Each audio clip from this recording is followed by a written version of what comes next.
Hey, what's up, YouTube? It's King Gio in the house. I'm about to do some DoorDash. Alright, I don't start work next week, so let's do some DoorDash, guys. Hey, if you guys have not applied, if you have not subscribed to my channel, bro. It's the only channel in the world that you have to subscribe to, King Gio channel. And if you have not subscribed, hit the like button, share with your friends. And for you to get notified when I upload a video, hit that little bell right there, and it will notify you when King Gio uploaded a video. I'm going to speak a little bit slower because I've noticed in my videos that I speak a little bit too quick, and I sound like a child that has some cerebral palsy or something like that. Nothing against people with cerebral palsy, so I don't want to get in trouble there now. With holding this coronavirus thing, what do you guys think? Do you think if someone in the stock market, in the New York Stock Exchange, came out positive with the coronavirus, will the stock market close? What do you guys think? Will the stock market close? And if it does close, what happens? What do you guys think would happen? I mean, come on. Give me some feedback. I know this coronavirus thing is getting old, but we need things because it's the thing to talk about now. Because not only is it affecting people's mind and the way they're affecting people's lives, because now people are altering the way they do things nowadays, but it also affects us economically. You know, no more sports events, no more gatherings, no more this and that. You know. Their shows that were supposed to be done, Broadway closed down. So all this takes an effect on the local economy of that state or that place. So what would happen if someone came out positive in the New York Stock Exchange? They quarantine that person. Will they close the stock exchange down? And if that does happen, if it happens, what would happen to the stock? What would happen to the economy? Will we go into a recession because of it? You guys think? What do you guys think, man? You know, I think, me personally, I think this is being blown out of proportion. You know, we have a pandemic here in our country called the flu, and that's killed over 20,000 people so far, and we're in the month of March. The flu has killed mostly kids. From my understanding yesterday from the doctors that I saw, is that the coronavirus lives okay in the kid's body. The kid can recuperate real quickly from the coronavirus. You know, those who are 60 years and over, who have an underlying disease, you know, heart disease, diabetes, cardiovascular disease, those are the ones who are more vulnerable. You know, so that's something. But you know, someone put yesterday, I can't believe that death was made in China. And all of these things come out of China. And like I said, this should have been contained in China. China should have let nobody, I'm talking about nobody, should have let nobody out. The airport in Wuhan should have been closed. Once you reach another region of another part of the country that's not Asia, and it reached close to Australia, if it reached close to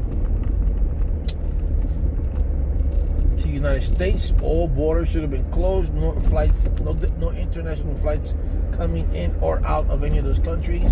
Even if you were an American citizen, the United States should have kept them in the military base in that country, had them tested over there before they enter the country. Plain and simple. You're in Germany, you go to a German American base, you stay there, let them run you the test. Even if you don't have the symptoms, let them run you the test.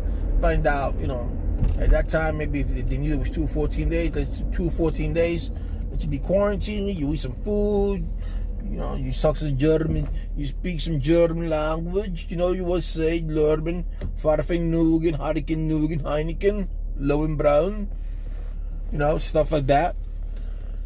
No, wherever you are, you know, Australia, you know, you go hop around some kangaroo, you know, mate.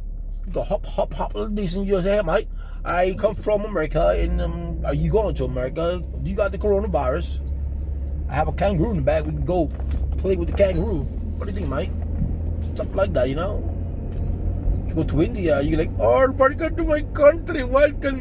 You got the coronavirus, you're gonna live here anymore. You got low, you got to go. No curry chicken for you, man. No. Abdul, Ahmad, and Shafiv, we do not like you. You got the coronavirus. You got to go. American people got to go. Don't walk in, don't pass go. You don't get $200 to go. No, 200 rupees. I'm sorry, we did rupees. You're gonna go. You must leave the country now. You know? If you were in China, like, oh no, you American, you boy, the coronavirus here. A Chinese don't give you a coronavirus. You give a coronavirus. You got to go. No Chinese food for you. Or no buffet. No, you got to go. You know, stuff like that. You know, so we have to be good. You know, we just got to be vigilant and washing our hands. It's the most important thing that they said was wash the hands. You know, everything else, you just gotta, you know, you cannot fear it. You cannot fear it. I heard something yesterday. Someone said, expect the worst, that everyone's gonna get it. No, everyone's not gonna get it, because if you contain it, you're not gonna get it. The source here is containment. Like yesterday, I saw this newspaper clipping where a Panamanian man went from Miami, New York, Puerto Rico, and back to Panama. While he was in New York, he felt sick, right? Then he went back to, he traveled to Puerto Rico, and this was March 6th. And then he went to Puerto Rico, and in Puerto Rico, he felt sick. He went to a club. The following day, he felt worse, and he went to the salsa, first Puerto Rican, this dance party called salsa. He went to the salsa concert, feeling as bad as he felt. And then after the salsa concert, he couldn't take it no more. He got on a plane, he went back to Panama. Now, this is what pisses me off. With all the things in the news that are going around saying, if you feel sick, if you feel these symptoms, if you feel fever, if you feel cold, if you got coughing, stay inside, go to a doctor. This guy took it upon himself because for whatever reason, he decided to say, you know what, fuck it, excuse my language, and decided to go and not think about anybody else but himself. That's called selfishness. Selfish bastard. That's what he is. He's a selfish bastard. Whatever he gets, he deserves. Because he could have isolated himself when he got the house in Old San Juan in Isla Verde, that's what they said. In Isla Verde, he could have isolated himself there, could have gotten the medical attention that he needed, could have isolated, and then God knows who and how many people he infected. We don't know. Just because one person decides to be a dick and decides to, you know what, I'm not gonna, you know, these are the symptoms. I don't feel nothing, or I feel the symptoms, but I'm not gonna do anything about it because I don't want to know that I got a coronavirus. Let me just play this out. You're not knowing that you can infect 2 or 3 people. Those people can infect 2, because it says you can infect between 2.3 people, right? So then you infect 2.3 people, and then 2.3 those two they infect 2.3 more people. It's stupid. If you know that you have a virus, or you know that if you think that you have it, just seclude yourself from everything. The United States has to do something. The United States have to make those tests available to everybody. It's just plain and simple.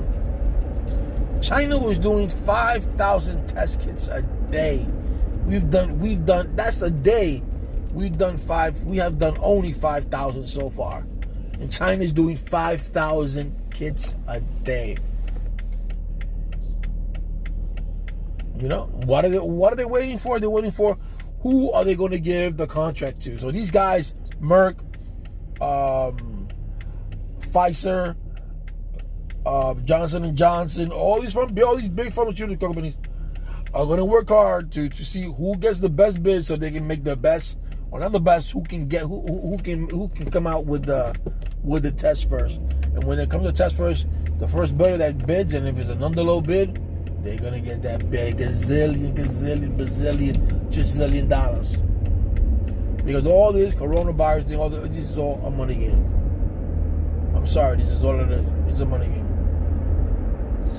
You know. So as long as you know, like they say, stay away from crowded places. Don't hug people. Stay away for 6 feet.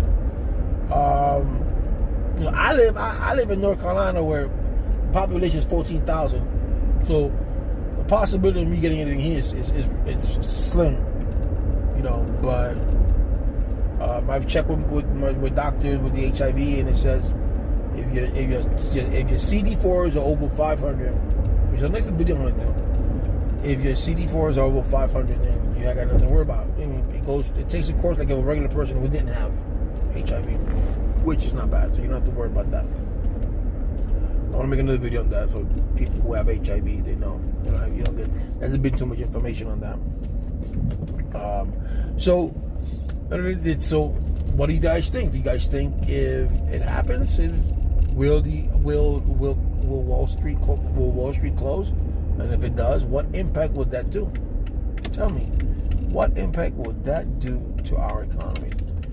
And on that note, guys, listen, you guys not listening to me, man. If you want to make yourself an extra if you guys want to invest and make some sort of money, invest $100 if you can on Sprint. It's not going to give you a great return, but at least to get your feet wet, and you know how it is. Because Sprint right now, when it merges with T-Mobile, you're gonna get a nice return, unless, you know, depending on how they do either they split it. Let's say you get 100 Sprint shares, and you go into T-Mobile. Will T-Mobile validate those 100 shares, or will they just keep you half? You know, it depends how T-Mobile does it, but. If you get there, I think they're at like 2 weeks ago, they were at $5, and then when they got the okay from the FCC or whatever, another company, but it's federal, they said okay, their stock went from $5 to $8. So, you know, oh wow,